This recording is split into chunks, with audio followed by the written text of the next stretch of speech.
So magandang araw sa lahat na nakikinig. And sa episode na to, ating bibigyan naman pansin natin yung mga huling araw ni Jose Rizal bagong kanyang pagbitay. And ito yung sa date niya is yun sa December 30, 1896. So dito natin tatalakayin ano ba yung parang naisip namin doon na ano may mga kanyang ginawa at ito rin yung mga sinulat niya at mga iba pa. So, una sa lahat, kumusta naman kayo? Okay lang. Okay lang naman. Okay lang naman, di ba, no? No? Pero, pero, ang itatanong ko lang sa inyo, so, kaya nga, di ba, kay Rizal kasi, is, bago siya patayin, noong December 30.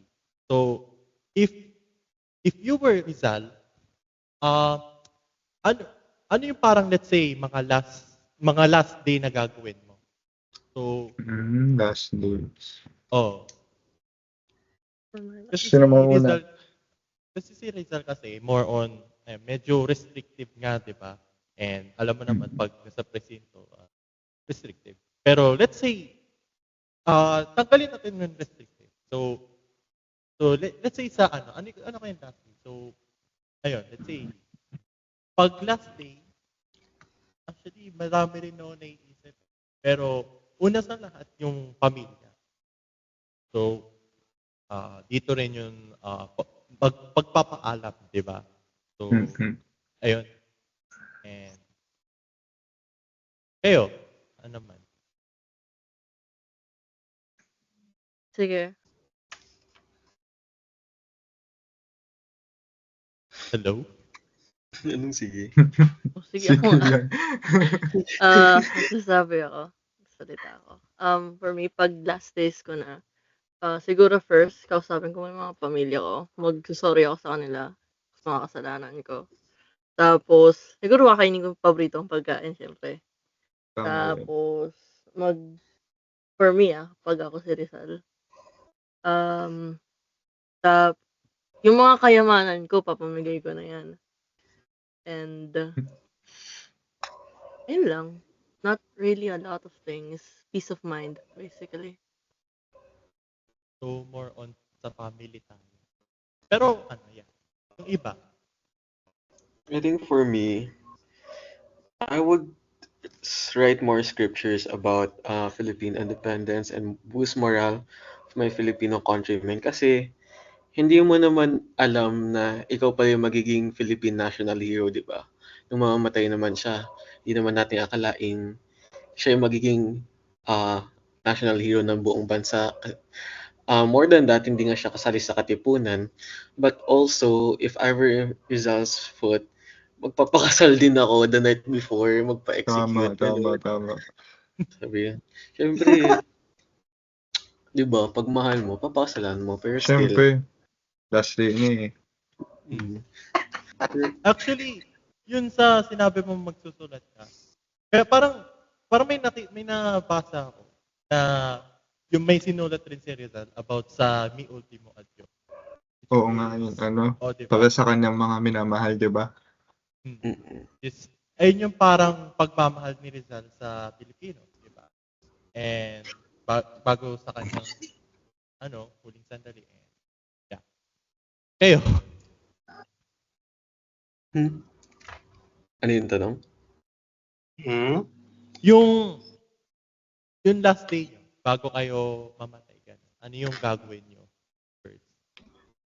Siguro ako, last day ko na, parang questioning ko kung ba't nga ba ako mamamatay kinabukasan or mamaya? Na parang lahat ng pwede kong itanong, siguro tinatanong ko na, lahat ng gusto kong malaman, syempre alamin ko na, kasi, parang saan na before mamatay, at least may peace of mind ka, or at least alam mo kung bakit ka mamamatay compared dun sa parang pinatay ka dahil sabagay. pinatay ka nga lang.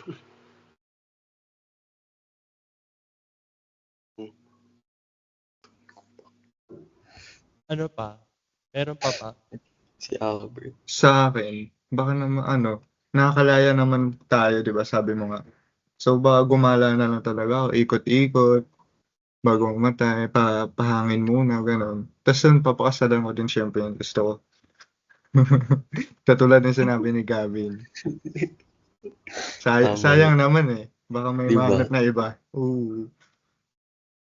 Oo, yun lang. Ay, oo, may naisip rin ako. Which is, Oo. di ba, yung kay Rizal kasi is, ah, ito yung parang bago siya mamatay, na pinakita niya yung parang, since pagmamahal sa bayan. Etong tanong ko, bakit nga ba, let's say, tumanggi si Rizal na piringan siya at humarap sa mga sundalong babarilin sa kanya, no? Hmm? Bakit siya humarap sa sundalo? I mean, bakit siya tumanggi? Hindi siya Bakit siya tumanggi. tinanggi? Hindi, bakit siya tumanggi? Si Rizal. Na piringan siya at humarap.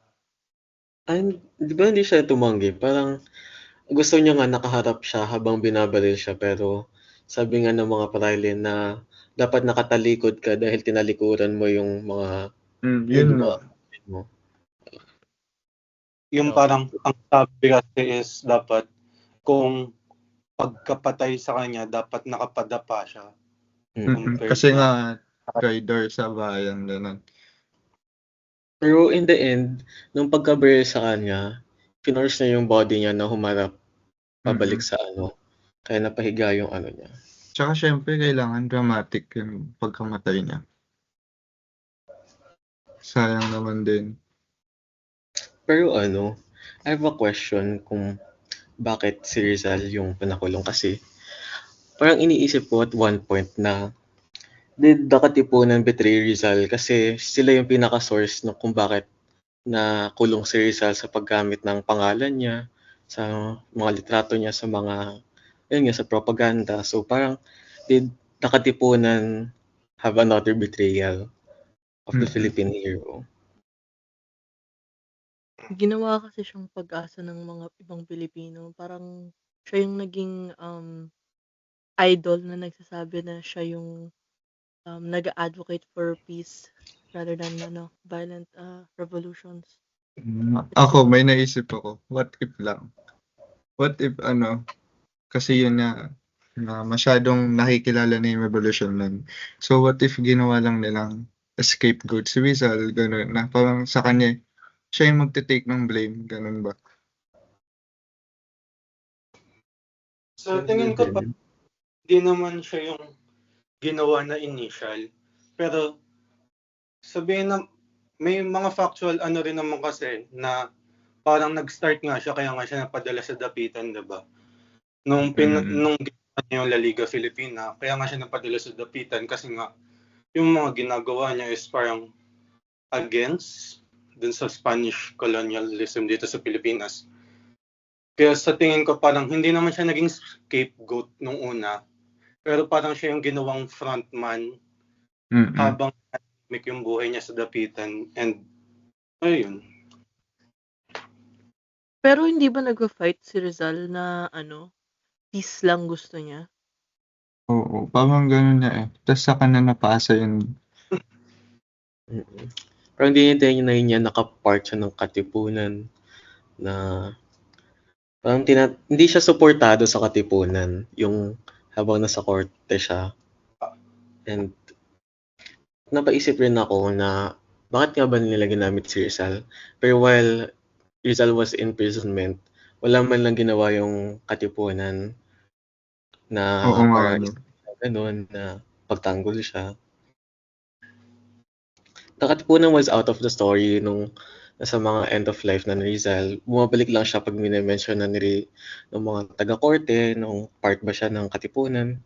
Pero wala din siyang wala man lang ginawa yung Katipunan para yun nga, masalba Pero, siya. Parang ginamit lang siya. napansin ko parang sa sobrang kalmado ni Rizal, nag-go with the flow na lang siya dun sa ginagawa sa paghuli sa kanya. Parang, di ba, galing dapitan, bigla siyang nilipat sa Manila. Mm. Hindi. Diba from Dapitan, dapat paalis siya, papunta siya ng Cuba. Oh, hindi man lang niya tinwestiyon, parang, babalik mo Pilipinas, sige, balik na lang ako. Parang, hinayaan na lang yan. Hindi kasi, nung papunta na siyang Cuba, nagland muna sila sa Madrid. And then parang nakakuha yung telegram ng captain na hulihin daw si Rizal sa Madrid. Then parang wala na siyang magagawa kasi yun nga, nasa Madrid sila. So, parang motherland na yun ng Spain. Hindi, wala siyang choice kung di bumalik. Tsaka daw taguyan, di ba? Yung tawag doon, yung trial, patago daw. Parang nag-set up sila ng trial na para lang masabi yung trial. Kasi nga, parang Oo. naging military trial yun, di ba? Which is Para sa papel lang. sa simula. Kasi nga, hindi naman military si Rizal. More so na, hindi siya sundalo. Kaya, Ayun. Last one na lang. Kasi, tawag dito, di ba, as far as I know, di ba si Josephine Bracken yung last wife ni Rizal after, ayun nga, nagpakasal kasi di ba si Rizal before his execution.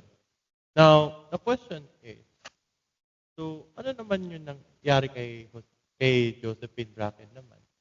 Since, ayun, na, like, paano, let's say, pakiramdam niya or, like, let's say, life after death ni Rizal. Ano kaya nangyari? Yan din yung tinanong ko kay Miss noon na minahal ba talaga ni Josephine Brackett si Rizal kasi after 2 years Rizal's death, nagpakasal siya sa ibang tao. Then, nagkaanak si Josephine Brackett, tapos ganun, parang ngayon. Then sabi sa akin ni Miss na, daw yun, parang, syempre, bata pa si Josephine Bracken, 18 years old, tapos si Rizal was like 35, 36. And then, ayun, puppy love lang daw yung parang naging nangyari sa kanila.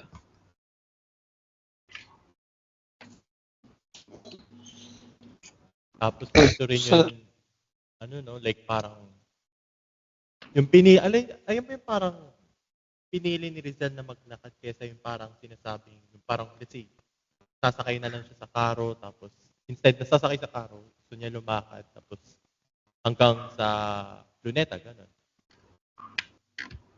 Ayun, no? I think maglalakad naman talaga sila, pero mas pinili ni Rizal yung long route, maglakad, papunta dun sa Luneta Park. And, ang nabanggit ata ni Miss sa discussion is, inalok siya or binigyan siya ng offer na sumakay dun sa karo. Pero, okay sa kanyang lakarin yung papunta dun sa Bagong Bayan since nga is parang dadaan yun dun sa mga parang dati niyang dinadaanan sa Manila, which is yung dating Ateneo ata, kung saan niya nakita yung mga dating mga Jesuits na naging teacher niya and such. Tapos yung parang nag-reminisce siya na parang dun daw sila maraming parang mga alaala ng dati niyang kasintahan, which is naging ang speculation ng parang klase natin is si Leonor Rivera, kasi nga sila naman talaga yung magkasama for the longest time nung nasa Manila si Rizal. Ayun. So, ayun, no? So, after nun, naroon si Rizal. Ayun. Ay, may tanong ako. Kung kayo si Rizal, ano sa tingin niyo yung last word niya? Kasi di ba, na yung last word niya, yun parang, sabi na, as last word niya? Yung about consumatum est, it is finished daw. So, if kayo, tanungin ko, ano kaya yung last word niya pag kayo yung nasa yapak ni Rizal?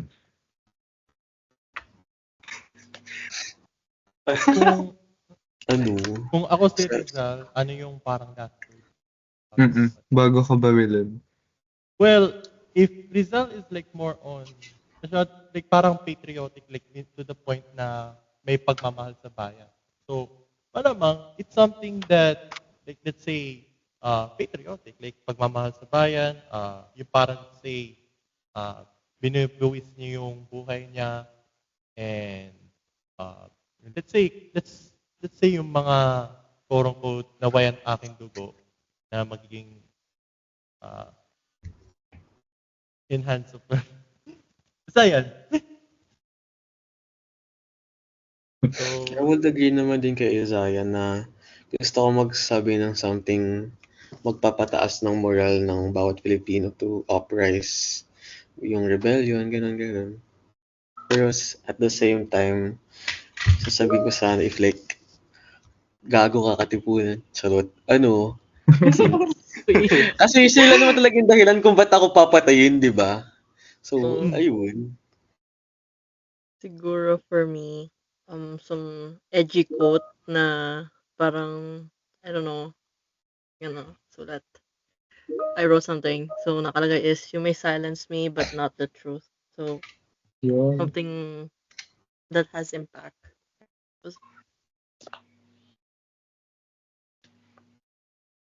So, pag nakakatawa ba yung last words ko, matatandaan ba sa buong history yan? Oo. Kunyari, see you na lang kay, ganun. Gag. Okay na ba? Okay na. Hanggang sa muli. Kaya na po yung discussion. Ano na lang, wait lang. Baka Paalam lalong na lang lumala. tayo. Paalam na lang tayo. Hey, bye-bye. Bye po. Bye. Paalam. bye-bye. Yes.